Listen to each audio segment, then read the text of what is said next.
شگفتہ کو دیکھ کر میرا دل ہی نہیں بھرتا تھا۔ میرے دل میں اس کے لیے ایک حسرت تھی۔ شگفتہ ایک خوبصورت اور چنچل مزاج لڑکی تھی جس کے چہرے پر ہر وقت مسکراہٹ سجی رہتی تھی۔ جب بھی میں اس کے گھر آتی وہ میرے ہاتھوں کو اپنے ہاتھوں میں پکڑ کر بیٹھ جاتی۔ میں دل ہی دل میں اسے اپنی بہو مان چکی تھی، مگر میرا بیٹا اس سے شادی پر رضامند نہیں تھا۔ یہ بات مجھے بے حد پریشان کرتی تھی کہ میں اسے کیسے اس رشتے پر آمادہ کروں۔ وہ تو ناسمجھ تھا، اتنا امیر کبیر گھر کون ٹھکراتا ہے۔ شگفتہ کے والدین بہت مالدار تھے اور اس شادی سے نہ صرف میرے بیٹے کو مالی استحکام مل سکتا تھا بلکہ ہمارے خاندان کی عزت بھی بڑھ سکتی تھی۔ میرے بیٹے کی آنکھوں پر اچھائی کی پٹی بندھی تھی۔ وہ ہمیشہ کہتا کہ ہمیں لوگوں کا دھن دولت نہیں دیکھنا چاہیے بلکہ ان کا کردار اور اخلاق دیکھنا چاہیے۔ میں مانتی ہوں کہ شگفتہ تھوڑی چنچل مزاج تھی، ہر بات جلد ہی بول دیتی تھی، اور ہو بھی کیوں نہ، آخر وہ والدین کی اکلوتی بیٹی تھی اور اس کے ناز نخرے اٹھانے والے بھی بہت تھے۔ مگر میرے بیٹے کو ہمیشہ سنجیدہ مزاج لڑکیاں پسند تھیں۔ وہ سمجھتا تھا کہ ایک بیوی کو سادگی اور بردباری کا پیکر ہونا چاہیے۔ میں دل ہی دل میں سوچ رہی تھی کہ کاش میرا بیٹا شگفتہ کو سمجھ پاتا۔ وہ لڑکی جو اپنی مسکراہٹ سے ہر دل کو جیت سکتی تھی، میرے بیٹے کے دل میں کیوں جگہ نہیں بنا سکی۔ یہ سوچتے سوچتے میرے دل میں ایک فیصلہ پکا ہو گیا۔ میں نے ٹھان لیا کہ میں کسی نہ کسی طرح اپنے بیٹے کو اس رشتے کے لیے رضامند کروا کر رہوں گی، چاہے اس کے لیے مجھے کوئی بھی حربہ کیوں نہ استعمال کرنا پڑے۔ میرا نام زینب ہے اور میں ہی وہ بدقسمت عورت ہوں جس نے اپنے ہنستے بستے گھر کو جہنم بنا دیا۔ دنیا کا دستور ہے، زندگی ہمیشہ ویسی نہیں ہوتی جیسی ہم چاہتے ہیں۔ میں نے جو خواب اپنے بیٹے کے لیے دیکھے تھے اس کے بالکل الٹ پایا تھا۔ ایک دن میرے بیٹے نے مجھے اس راز سے آشنا کیا کہ وہ ایک لڑکی سے محبت کر بیٹھا ہے اور اس سے شادی کرنے کی ضد کرنے لگا۔ میں حیران تھی، پریشان تھی کہ میرے خوابوں کا کیا ہوگا۔ میں نے سوچا تھا کہ میں ایک امیر بہو لاؤں گی جو اپنے ساتھ جہیز اور دولت لے کر آئے گی اور ہم بھی امیر ہو جائیں گے۔ میری آنکھوں میں آنسو تھے جب میں نے اپنے بیٹے کی خوشی کے آگے ہار مان لی۔ میں نے اپنی قسمت کو کوسا مگر آخرکار اپنے بیٹے کی ضد کے آگے وقتی طور پر جھک گئی۔ اس کی شادی اس لڑکی سے کرا دی جسے وہ دل و جان سے چاہتا تھا، لیکن میں نے یہ فیصلہ بھی کر لیا تھا کہ میں اس لڑکی کا گھر کبھی بسنے نہیں دوں گی، یہ بس وقتی رشتہ ہے۔ شادی کے بعد میری زندگی میں ایک خاموشی چھا گئی، میرے خواب چکنا چور ہو گئے تھے۔ میں اپنے آپ سے سوال کرتی رہی کہ کیا میری قسمت میں یہی لکھا تھا؟ کاش میں امیر بہو لے آتی جو ہمارے گھر کو بھی خوشیوں سے بھر دیتی، لیکن تقدیر نے میرے ساتھ عجیب کھیل کھیلا تھا۔ میری بہو جو میرے بیٹے کی پسند تھی، میری پسند کبھی نہ بن سکی۔ میں نے اسے قبول تو کر لیا تھا مگر دل سے کبھی اسے اپنا نہ سکی۔ میرا دل ہمیشہ اس بات پر کرتا رہا کہ اگر میں نے اپنی مرضی سے بہو چنی ہوتی تو شاید حالات کچھ اور ہوتے۔ شروع دن سے ہی ہماری آپس میں نوک جھوک چلتی رہی۔ اس کی ہر بات میں مجھے ضد اور خودسری نظر آتی تھی۔ وہ میرے بیٹے کی پسند تھی لیکن میری نہیں۔ میری نظر میں وہ کبھی وہ عزت حاصل نہ کر سکی جو ایک بہو کو اپنے سسرال میں ملنی چاہیے۔ گھر میں ہر چھوٹی چھوٹی بات پر ہماری بحث ہو جاتی تھی، کبھی کھانے کے ذائقے پر، کبھی صفائی پر، کبھی بچوں کی تربیت پر اور کبھی محض معمولی باتوں پر ہی جھگڑا شروع ہو جاتا۔ مجھے ہمیشہ لگتا تھا کہ وہ میری بات کی قدر نہیں کرتی اور وہ شاید یہ سوچتی تھی کہ میں اس کے راستے میں رکاوٹ بن رہی ہوں۔ میرا بیٹا جو کبھی میری ہر بات مانتا تھا اب اپنی بیوی کے معاملے میں میری باتوں کو نظر انداز کرنے لگا تھا۔ مجھے اس کی آنکھوں میں وہ پرانی محبت اور عزت نظر نہیں آتی تھی۔ وہ بیچارہ بھی پریشان رہنے لگا تھا، ایک طرف ماں اور دوسری طرف بیوی کی باتیں سن سن کر وہ تنگ آ چکا تھا۔ اکثر جب میں اس سے شکایت کرتی کہ تمہاری بیوی میری بات نہیں سنتی تو وہ بیچارہ چپ ہو جاتا، جیسے اس کے پاس کوئی جواب بھی نہ ہو۔ ایک دن کی بات ہے جب میں نے اپنے بیٹے کو صاف صاف کہا کہ تمہاری بیوی ہمارے گھر کے اصولوں کو نہیں سمجھتی، وہ میرے طریقے سے گھر نہیں چلا سکتی۔ اس نے مجھے خاموشی سے سنا مگر اس کے چہرے پر میں نے جو تکلیف دیکھی وہ میرے دل کو چیر گئی۔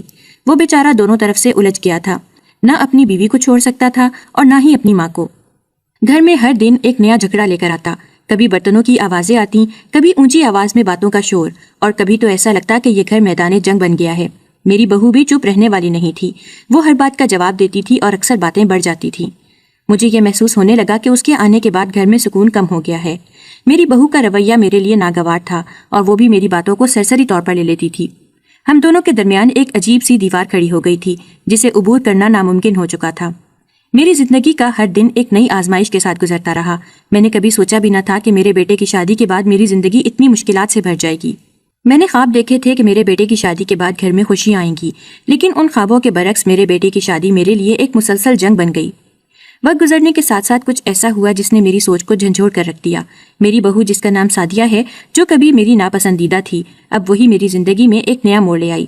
سعدیہ شروع میں میرے لیے ایک کانٹا تھی، لیکن آہستہ آہستہ اس نے اپنے رویے اور خدمت سے مجھے حیران کر دیا۔ میرے بیٹے کامران نے اس کے لیے ہمیشہ میرا سامنا کیا، مگر میں نے کبھی سوچا نہ تھا کہ سعدیہ مجھ سے اس طرح جڑ جائے گی۔ جہاں پہلے ہم دونوں کے درمیان تلخی اور بحث ہوتی تھی، وہاں اب سعدیہ کی طرف سے محبت اور خدمت نے جگہ لے لی تھی۔ ایک دن جب میں بیمار ہوئی اور اپنی چارپائی سے بھی اٹھ نہ سکی تو سعدیہ نے وہ کر دکھایا جس کی مجھے امید بھی نہ تھی۔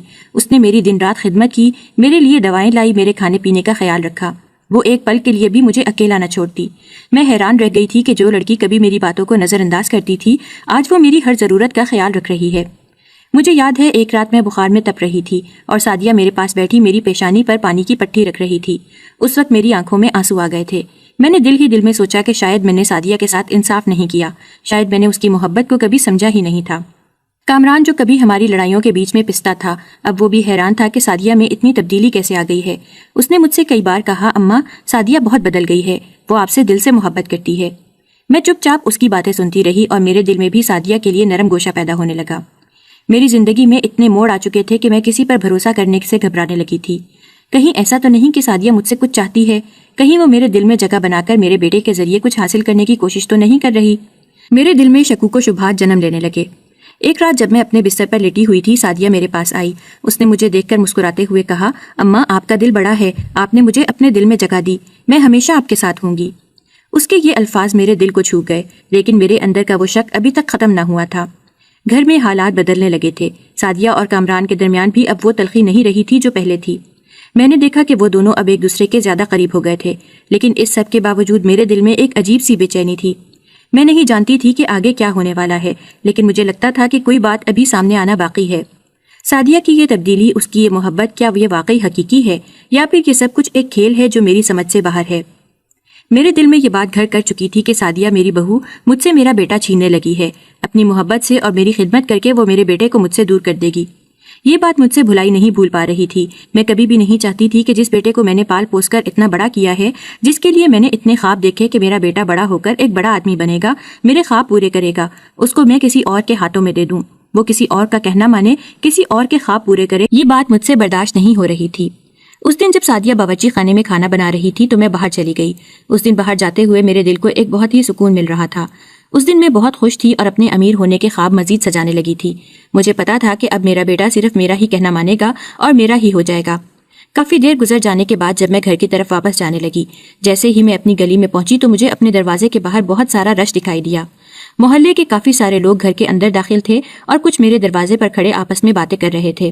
بیچاری بہت اچھی تھی، زینب کا کتنا خیال رکھتی تھی اور محلے والوں کے ساتھ بہت اچھے سے پیش آتی تھی۔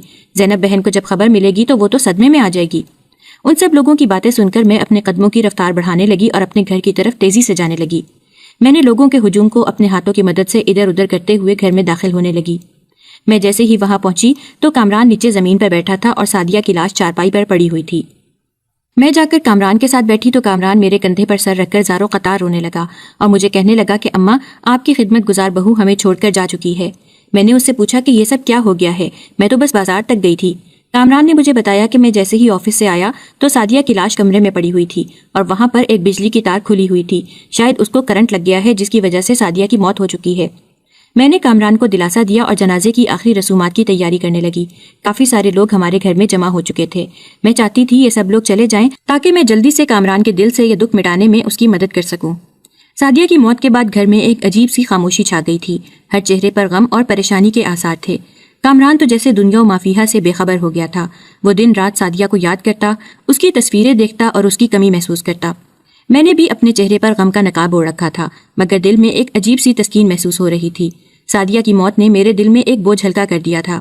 وہ بوجھ جو میں مدت سے اٹھائے پھر رہی تھی کہ کہیں وہ میری دنیا کو تباہ نہ کر دے، اب وہ بوجھ اتر چکا تھا۔ مگر میں نے یہ بات اپنے اندر ہی چھپائے رکھی۔ میں نے اپنے بیٹے کے سامنے ایک غمزدہ ماں کا کردار ادا کیا جو اپنے بیٹے کے درد میں شریک تھی۔ میں نے کامران کو تسلی دی، اسے سمجھایا کہ بیٹا جو ہو گیا وہ ہو گیا، یہ اللہ کی مرضی تھی، مگر اندر ہی اندر میرے دل میں سکون کی لہر دوڑ رہی تھی۔ سعدیہ کی موت کے بعد کامران کا حال برا ہو گیا تھا، وہ دن رات اس کے غم میں ڈوبا رہتا۔ مجھے بھی کبھی کبھی اس پر ترس آتا، لیکن میں اپنے دل کو یہ کہہ کر تسلی دے دیتی کہ یہ سب کچھ اسی کی بہتری کے لیے ہوا ہے۔ میں نے سوچا اگر سعدیہ زندہ رہتی تو وہ کامران کو مجھ سے دور کر دیتی۔ سعدیہ کی موت کے بعد میں نے فیصلہ کیا تھا کہ کامران کی شادی اپنی بھانجی شگفتہ سے کرا دوں گی۔ شگفتہ ایک پڑھی لکھی نوکری کرنے والی لڑکی تھی اور مجھے اس کی نوکری سے زیادہ اس کی تنخواہ کی طرف دھیان تھا۔ میری زندگی کا مقصد ہمیشہ سے ہی دولت اور آسائشیں حاصل کرنا رہا تھا اور میں نے سوچا کہ شگفتہ کی آمدنی سے ہمارے حالات بہتر ہو جائیں گے۔ شادی بڑی دھوم دھام سے ہوئی اور میں دل ہی دل میں خوش تھی کہ آخر کار میرے خواب پورے ہو رہے ہیں۔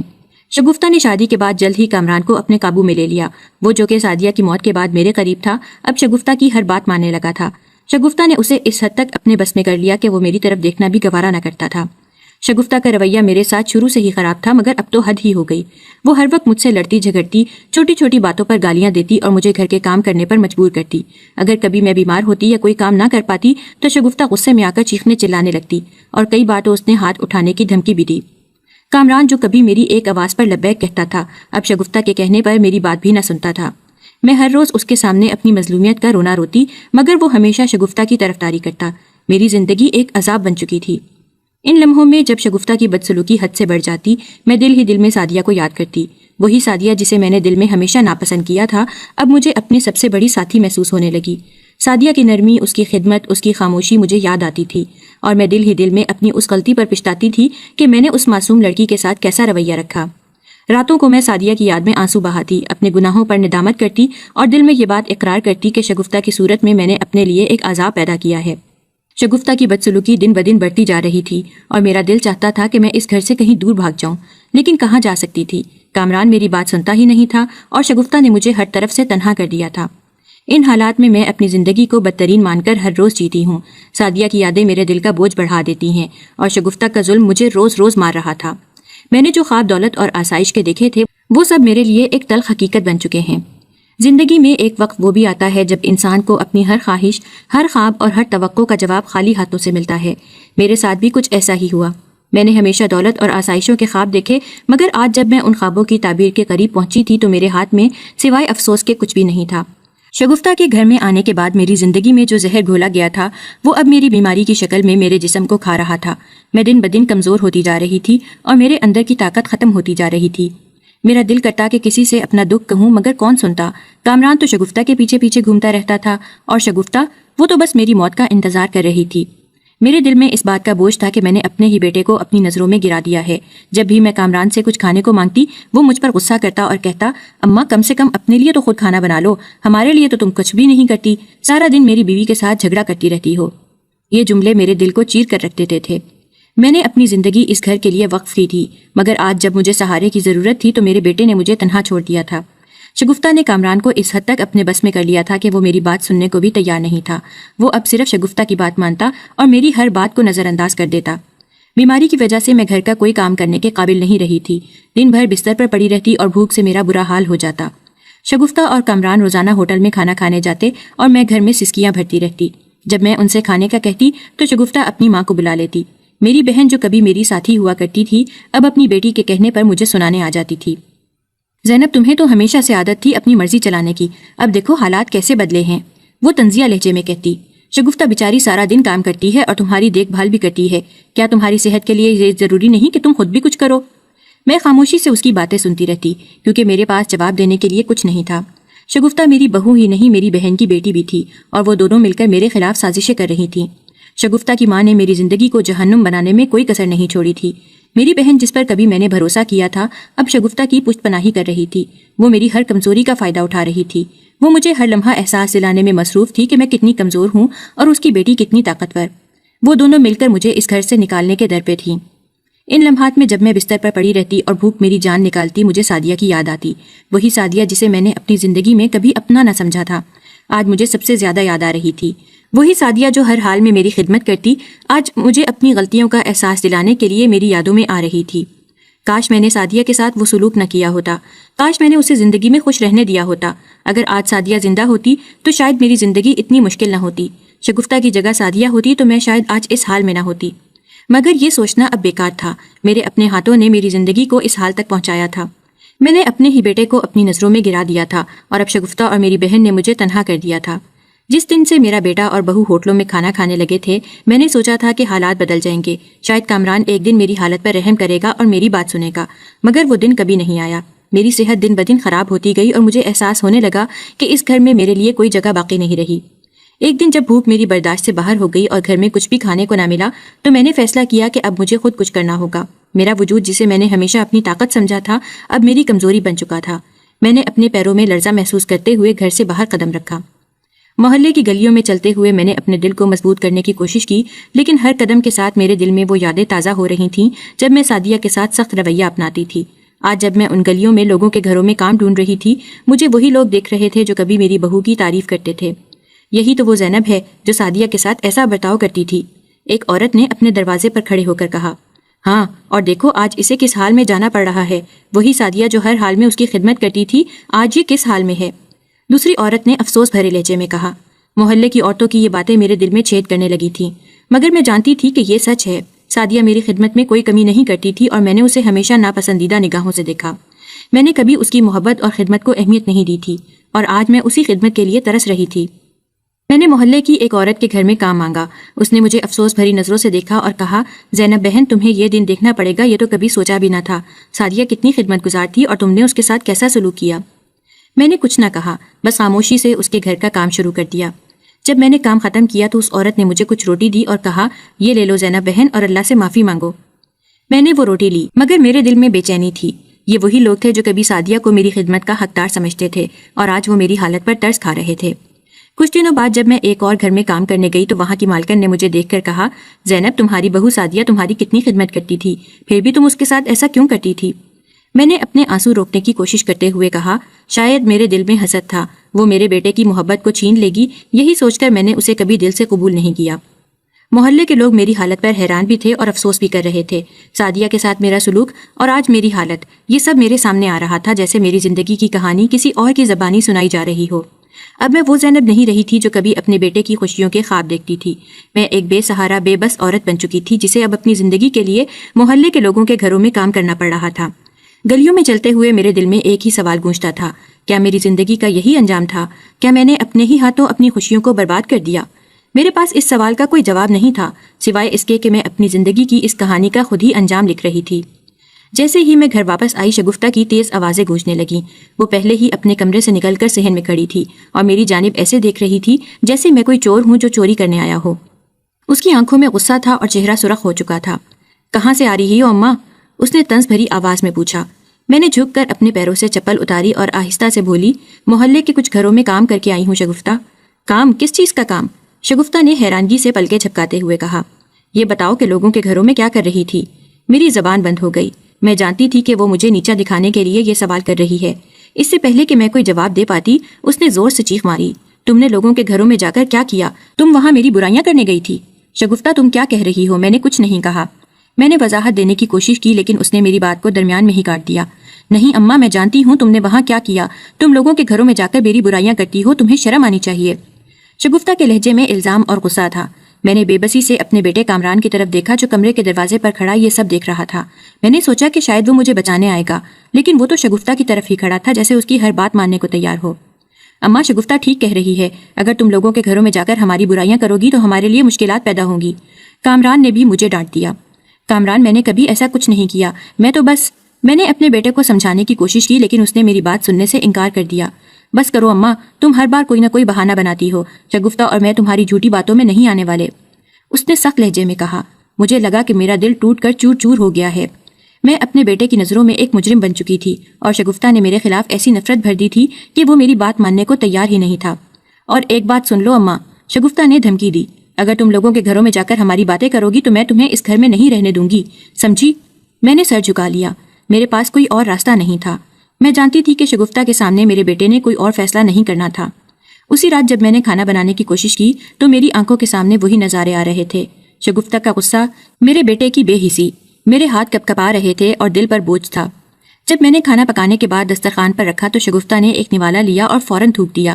یہ کیا پکایا ہے اماں؟ یہ کوئی کھانا ہے؟ بیٹا، میں نے اپنی پوری کوشش کی ہے، میں نے دھیرے سے کہا۔ یہ کوشش ہے، یہ کھانا تو کوئی کتے کو بھی نہ دے، شگفتہ نے میری طرف گھور کر کہا۔ کامران نے بھی ایک نوالا لیا اور وہی کیا۔ اماں، کیا آپ سے ایک کھانا بھی ڈھنگ سے نہیں پکایا جاتا؟ میں نے خاموشی سے سارا کھانا سمیٹ لیا اور خود کو کمرے میں بند کر لیا۔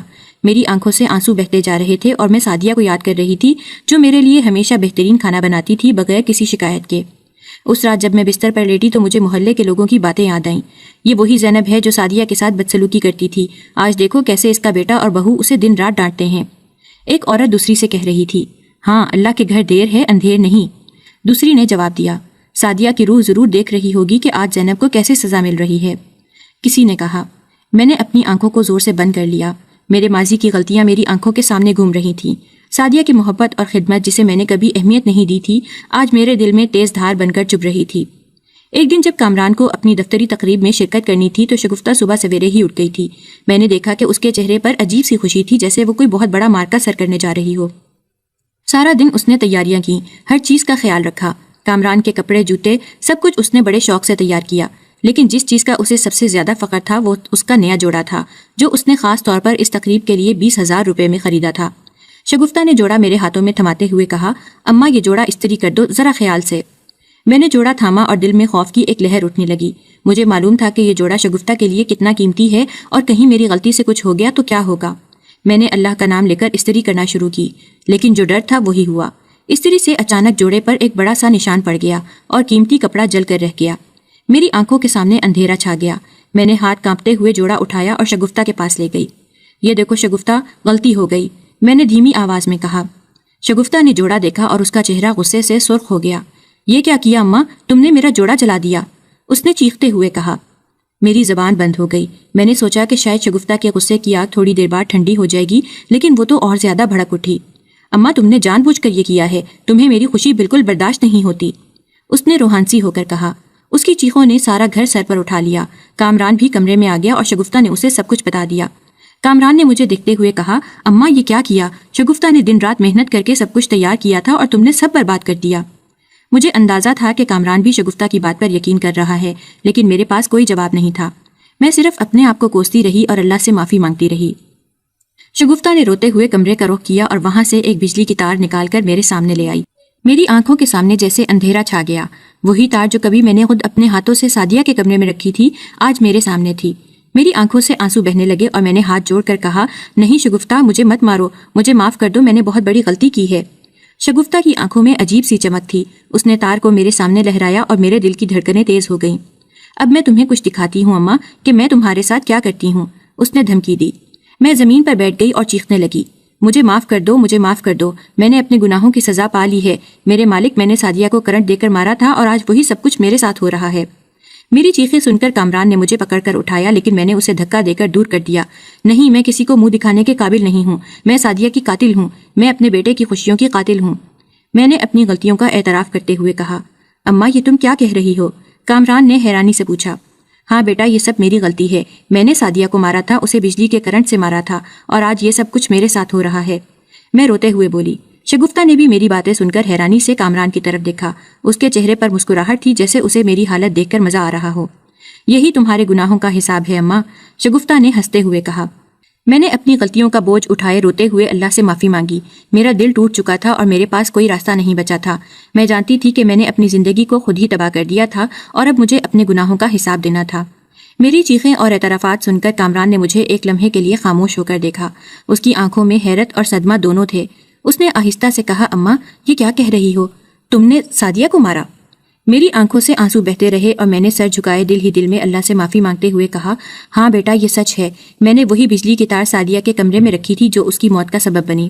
کامران کے چہرے پر تھکن اور مایوسی کے آثار نمایاں ہونے لگے۔ اس نے لرزتے ہوئے ہاتھوں سے اپنی پیشانی پر ہاتھ رکھا اور گہری سانس لی۔ لیکن اماں کیوں؟ سعدیہ نے تو تمہارے ساتھ کبھی برا نہیں کیا تھا، وہ تو تمہاری خدمت گزار تھی۔ اس کی آواز میں درد اور حیرت تھی۔ میں نے سر اٹھا کر اس کی آنکھوں میں دیکھا جو آنسوؤں سے نم ہو چکی تھیں۔ بیٹا میری آنکھوں پر لالچ اور حسد کا پردہ تھا، میں یہ سوچ بھی نہیں سکتی تھی کہ سعدیہ کے مرنے کے بعد تمہاری زندگی کس قدر خالی ہو جائے گی۔ کامران کا دل ٹوٹ چکا تھا۔ اس نے دھیمی آواز میں کہا، اماں سعدیہ میری زندگی کی روشنی تھی، میں اسے آج تک نہیں بھول سکا ہوں، وہ میری زندگی کا سب سے قیمتی حصہ تھی اور تم نے اسے مجھ سے چھین لیا۔ اس کے یہ الفاظ میرے دل میں ایک نشتر کی طرح چبھے۔ میں جانتی تھی کہ میرے عمل نے میرے بیٹے کی زندگی میں اندھیرا کر دیا ہے۔ میں روتے ہوئے اس کے قدموں میں گر گئی اور کہا، بیٹا مجھے معاف کر دو، میں نے اپنی غلطیوں سے تمہاری زندگی کو تباہ کر دیا ہے، میری لالچ اور حسد نے ہمیں اس حال تک پہنچا دیا۔ کامران نے اپنی ماں کو اس حال میں دیکھ کر ایک لمحے کے لیے چپ ہو گیا، لیکن اس کے دل کا درد کم نہیں ہوا تھا۔ اس نے آہستہ سے میری طرف دیکھا اور بولا، اماں تمہیں نہیں معلوم کہ سعدیہ میرے لیے کیا تھی، اس کے بغیر میری زندگی بے معنی ہو گئی ہے، آج بھی میں اسے بھول نہیں پایا ہوں۔ شگفتہ جو یہ ساری باتیں حیرت سے سن رہی تھی، اس کے چہرے پر شک اور حیرانی کے تاثرات تھے۔ اسے یقین نہیں آ رہا تھا کہ میں جو اس کے سامنے ایک کمزور اور بوڑھی عورت اتنی بڑی سازش کر سکتی ہوں۔ اس کی آنکھوں میں ایک عجیب سی روشنی آئی، جیسے وہ سمجھ نہیں پا رہی ہو کہ یہ سب کچھ کیسے ہوا، یہ کیسے ممکن ہے۔ شگفتہ نے نیم یقین کے ساتھ کہا، ایک کمزور عورت یہ سب کیسے کر سکتی ہے؟ اس کے سوال نے میرے دل کو مزید توڑ دیا۔ میں نے آہستہ سے جواب دیا، جب دل میں لالچ اور حسد بھر جائے تو انسان کسی بھی حد تک جا سکتا ہے۔ میں نے اپنی کمزوریوں کی وجہ سے اپنی بہو کی جان لی اور اب اس کا نتیجہ بھگت رہی ہوں۔ محلے والے بھی اب ان باتوں کا چرچا کرنے لگے تھے۔ ہر طرف سے لوگ چپکے چپکے باتیں کر رہے تھے۔ ایک عورت نے دوسری سے کہا، کیا تمہیں معلوم ہے زینب نے اپنی بہو سعدیہ کو مارا تھا اور اب وہی گناہ اس کے سامنے آ رہا ہے؟ کیا کہہ رہی ہو؟ زینب ایسی عورت نہیں لگتی، وہ تو ہمیشہ کمزور اور معصوم نظر آتی ہے۔ دوسری عورت نے حیرت سے کہا، ہاں لیکن جو کچھ ہم نے سنا وہ سچ ہے۔ اس نے اپنی بہو کے ساتھ بہت برا سلوک کیا تھا اور اب اللہ نے اسے اس کے گناہوں کا حساب دینا شروع کر دیا ہے۔ پہلی عورت نے یقین کے ساتھ کہا، محلے میں ہر طرف باتیں ہو رہی تھیں اور مجھے یوں لگ رہا تھا کہ ہر کوئی میری طرف انگلیاں اٹھا رہا ہے۔ میری اپنی لالچ نے میری زندگی کو تباہ کر دیا تھا اور اب میں اپنے بیٹے کی نظر میں بھی مجرم بن چکی تھی۔ میں جانتی تھی کہ میرے گناہوں کا حساب دینا ابھی باقی ہے۔ میری زندگی میں جو اندھیرا آیا ہے وہ میرے اپنے اعمال کا نتیجہ ہے۔ زندگی کے ان تلخ لمحوں میں جب میرے دل پر حقیقت کے نشتر چبھے، میں نے اپنے بیٹے کی خوشیوں کو اپنے ہاتھوں سے برباد کر دیا تھا۔ سعدیہ کی موت کا گناہ میرے سینے پر بوجھ بن کر سوار تھا اور اب میرے اپنے اعمال کا خمیازہ میرے سامنے تھا۔ جب میں نے اپنے گناہ کا اعتراف کیا اور کامران کے سامنے روئی تو میری بہو شگفتہ بھی یہ بات سن کر سہم گئی۔ شگفتہ جو ہمیشہ میری غلطیوں کو نظر انداز کر دیتی تھی، اس دفعہ میرے سامنے کھڑی ہو کر کہا، اگر آپ نے سعدیہ کو مارا ہے تو پھر مجھے بھی مار سکتی ہیں، میں اب اس گھر میں نہیں رہ سکتی۔ اس کی آواز میں خوف اور گھبراہٹ واضح تھی۔ میرے دل میں ایک ہول سا اٹھا۔ میں نے شگفتہ کے آگے ہاتھ جوڑ کر کہا، بیٹی میری یہ حرکت بہت بڑی غلطی تھی جس کا خمیازہ آج میں بھگت رہی ہوں۔ تم کامران کو مت چھوڑو، وہ سعدیہ کے بعد تمہارے ساتھ ہی خوش رہنے لگا ہے۔ اگر تم بھی اسے چھوڑ دو گی تو وہ ٹوٹ جائے گا۔ تم مجھ سے مت ڈرو، میں ہی یہ گھر چھوڑ کر چلی جاؤں گی۔ شگفتہ کے چہرے پر شک اور خوف کی پرچھائیاں تھیں۔ وہ میری باتیں سن کر کچھ لمحوں کے لیے خاموش ہو گئی، لیکن اس کے دل میں یہ خوف بیٹھ چکا تھا کہ اگر میں سعدیہ کو مار سکتی ہوں تو اس کے لیے بھی کوئی خطرہ ہو سکتا ہے۔ کامران جو سعدیہ کی یادوں میں کھویا رہتا تھا اس ساری بات چیت سے بے خبر تھا۔ وہ سعدیہ کو دل سے بھلا نہیں سکا تھا اور میری غلطیوں پر یقین کرنے کے لیے تیار نہیں تھا۔ اسے اس بات کا ادراک بھی نہیں تھا کہ شگفتہ اور میرے درمیان کیا بات چل رہی ہے۔ وہ تو صرف اپنے غم میں ڈوبا ہوا تھا۔ شگفتہ گھر چھوڑ کر جانے کا فیصلہ کر چکی تھی۔ میرے دل پر ایک اور بوجھ بڑھ گیا۔ میری منتیں سمجھتے میرے آنسو سب بے اثر ہو گئے۔ میں جانتی تھی کہ میری ہی وجہ سے کامران کی زندگی دوبارہ برباد ہو رہی ہے۔ میرے پاس اب اور کوئی راستہ نہیں تھا۔ میں نے اپنے بیٹے کی خوشی کے لیے گھر چھوڑنے کا فیصلہ کیا۔ میں جانتی تھی کہ میری موجودگی سے اس کی زندگی مزید بگڑ سکتی ہے، اس لیے میں نے چپکے سے سامان باندھا اور اپنے گھر کو چھوڑ کر نکل گئی۔ جب میں نے گھر سے نکلنے کا ارادہ کیا تو دل میں ایک درد بھری چبھن تھی۔ وہ گھر جہاں میں نے اپنی زندگی کے خوبصورت لمحے گزارے تھے، جہاں سعدیہ نے میری ہر تکلیف کو خوشی میں بدلا تھا، اب میرے لیے ایک قید خانہ بن چکا تھا۔ میں نے اپنی ہی زندگی کا خاتمہ خود کیا تھا اور اب اس کی سزا بھگتنے جا رہی تھی۔ میں نے ایک شیلٹر ہوم میں پناہ لی۔ یہاں زندگی کے حالات پہلے سے بھی بدتر تھے۔ مجھے سونے کے لیے کوئی چارپائی میسر نہ تھی۔ میں نیچے زمین پر سوتی۔ سرد راتوں میں زمین کی سختی میری ہڈیوں تک چبھتی تھی اور مجھے سعدیہ کی یادیں ستاتی تھیں۔ وہ سعدیہ جو میرے بستر پر آ کر میرے پیر دباتی تھی، میری خدمت کرتی تھی۔ میں نے اسے خود ہی اپنی زندگی سے نکال دیا تھا۔ میرے دل پر شرمندگی اور پچھتاوے کا بوجھ تھا۔ میں روزانہ اپنے بیٹے کو یاد کر کے روتی تھی، لیکن پھر بھی اس کے سامنے جانے کی ہمت نہ کر پاتی تھی۔ میں نے جان لیا تھا کہ میری سزا یہی ہے اور مجھے اس کا سامنا کرنا ہی پڑے گا۔ یہ میری کہانی ہے اور اس کا اختتام میرے گناہوں کا کفارہ بن چکا ہے۔ میں اب اس جگہ ہوں جہاں میرا کوئی نہیں ہے، نہ ہی میرا اپنا بیٹا اور نہ ہی میری بہو۔ میں یہاں اس قید میں ہوں جو میں نے اپنے گناہوں سے خود پر مسلط کی ہے۔